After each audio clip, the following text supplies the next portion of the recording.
ये मोदी सरकार जो लॉलीपॉप दिखाती है या लॉलीपॉप जनता के बीच में मीडिया या किसी के माध्यम से परोसती है उनके लोगों के द्वारा, ये सरासर झूठ है। इनके तो सिर्फ दो परिवार हैं, अडानी और अंबानी और पूंजीपति, और कोई इनका परिवार नहीं है। स्मृति ईरानी जी खुद सबसे बड़ी निकम्मी मंत्री हैं। वो अपना पहले देख ले।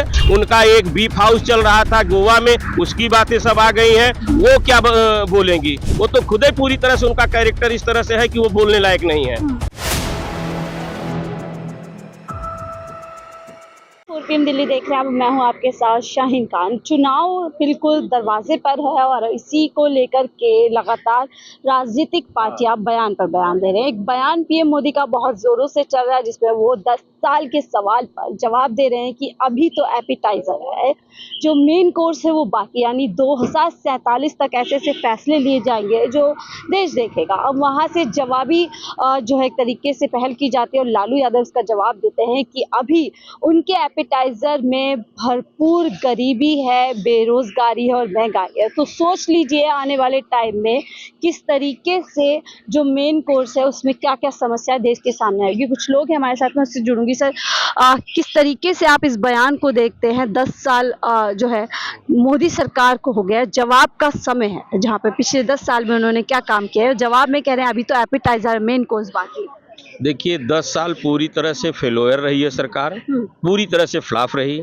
इसने न तो किसानों के हित में कोई निर्णय लिया, न बेरोजगारों के हित में कोई निर्णय लिया, न तो देश के उस तबके के जो तबका पीछे की लाइन में खड़ा है उसके हित में कोई निर्णय लिया। इन्होंने चाहे उत्तर प्रदेश हो, चाहे बिहार हो, जहाँ जहाँ पर इनकी सरकारें हैं और केंद्र की सरकार, ये छात्रों के स्कॉलरशिप बंद कर दिए हैं। किसानों की समस्या बढ़ गई है। खाद, बिजली, कीटनाशक दवाइयाँ सब महंगी कर दिए हैं और इनका प्रहार सीधे सीधे संविधान पर है। संवैधानिक रूप से ये देश को कमजोर करना चाहते हैं, लोकतंत्र को पूरी तरह से निसफल कर देना चाहते हैं। जो भारत दुनिया का सबसे मजबूत डेमोक्रेसी थी उसको भी ये समाप्त कर देना चाहते हैं। आपने कहा 10 साल विफल रहे, मोदी सरकार कह रही है 10 साल बेमिसाल रहे, जनता के लिए काम किया गया, देश को आगे बढ़ाया गया।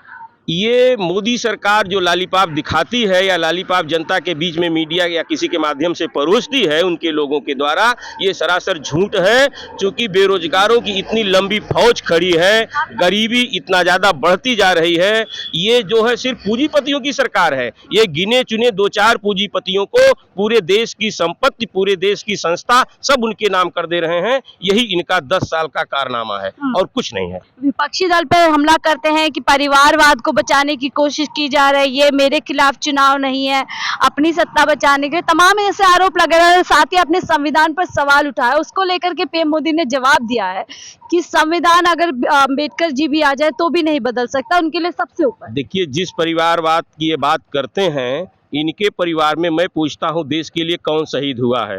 हम लोग कांग्रेस परिवार से आते हैं। इंदिरा गांधी जी ने शहादत दिया है, राजीव गांधी जी ने शहादत दिया है, पंडित जवाहरलाल नेहरू ने 14 साल जेलों में बिताए हैं ब्रिटानी हुकूमत के खिलाफ। तो वो परिवारवाद नहीं है जो संघर्ष कर रहा है। इनके यहाँ तो भयंकर परिवारवाद है। इनके यहाँ तो इस तरह का परिवारवाद है कि छोटे छोटे जितने भी दल हैं सबको टिकट दे रहे हैं, चाहे ओम प्रकाश राजभर का बेटा हो, चाहे रामविलास पासवान के बेटा और दामाद हो, चाहे जितने भी मतलब पार्टियां हैं उनको दे रहे हैं, प्लस अपने पार्टी के जितने बड़े नेता हैं सबके बेटे को चुनाव लड़ा रहे हैं। वो परिवारवाद नहीं है। अगर ये परिवारवाद की बात करते हैं तो परिवार वालों के पास न जाएं, परिवार वालों से वोट न मांगे, परिवार वालों के बारे में न सोचें। क्यों परिवार चिल्लाते हैं? इनका परिवार कहाँ है? देश को पूरा परिवार बताते हैं 140 करोड़। तो देश का अगर ये पूरा परिवार बताते हैं तो देश के परिवार वालों के हित की बात तो भी तो करें।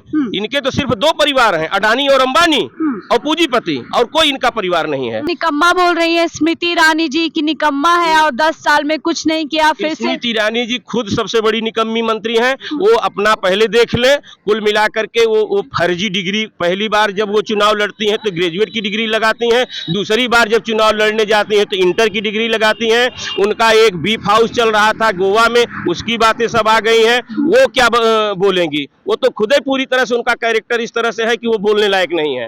अमेठी क्यों नहीं जा रहे हैं फिर राहुल गांधी जी? जाएंगे, वक्त आएगा। कांग्रेस ने निर्णय लिया है, जब वक्त आएगा वो हमारी वो है राजनीतिक गोपनीयता है, हम अपने ढंग से करेंगे, अपने ढंग से चुनाव लड़ेंगे। हरा पाएंगे स्मृति ईरानी जी?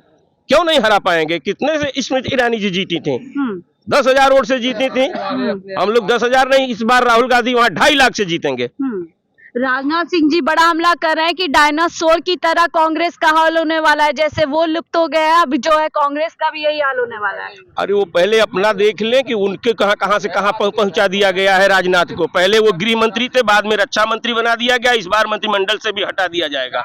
राजनाथ पहले अपने बारे में सोच ले, तब कांग्रेस की बात करें। कांग्रेस की गारंटी आई है 25, उधर पीएम मोदी गारंटीज दे रहे हैं, किसकी गारंटीज? उनका टोटल गारंटी फर्जी है। उनके किसी गारंटी का कोई विश्वास जनता नहीं करती है, क्योंकि जनता जान चुकी है ये लफाज प्रधानमंत्री है, ये झूठ बोलता है। बोल रहे हैं 4 जून 400 पार, एक बार फिर मोदी सरकार। ये तो फर्जी जनता को गुमराह कर रहे हैं। 400 सीट हारेंगे वो, कुल मिला के 100 के अंदर रहेंगे। 400 सीट हारेंगे, सीधा सीधा उनका कहना है, जनता समझ रही है। वो 400 सीट हारेंगे, 543 में 400 हार जाएंगे, 100 सीट पे रहेंगे इस बार। वो कहां से आपके अंदर विश्वास आ रहा है? ये 100% विश्वास है। जनता परेशान है, किसान परेशान है, बेरोजगार परेशान है, नौजवान परेशान है, और सारी समस्या देश के अंदर खड़ी है। बोल रहे हैं किसानों की सबसे अच्छी आर्थिक स्थिति इनकी सरकार में हो। वो तो देश देख रहा है कौन सी आर्थिक स्थिति है। किसान मजदूर सब परेशान है, ये एक दिन की रोजी नहीं है, रोटी नहीं है।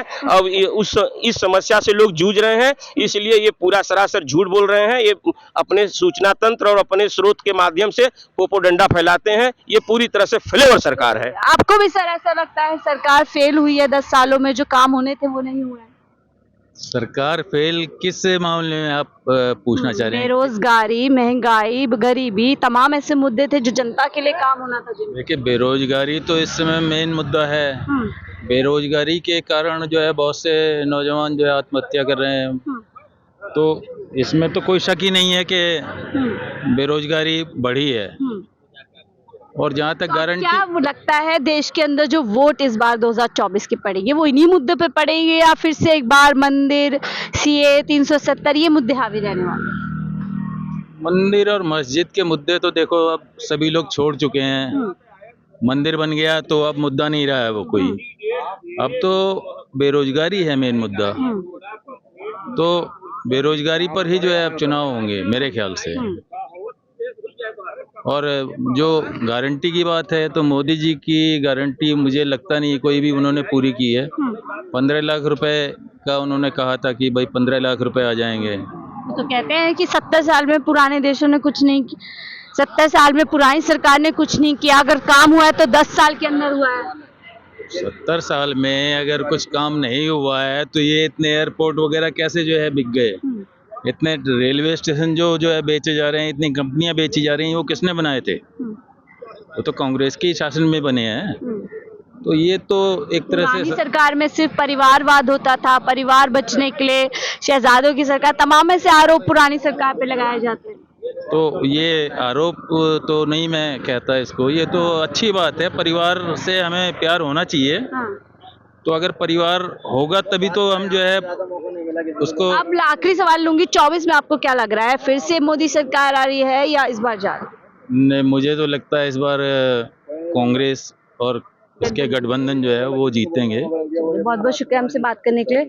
आम जनता से तमाम मुद्दों पर बात करें कि 2024 को लेकर के जनता क्या सोचे, क्या एक बार जिस तरीके से बोला जा रहा है 4 जून 400 बार फिर से एक बार मोदी सरकार, या इस बार फिर गठबंधन की सरकार, ऐसे सवाल है।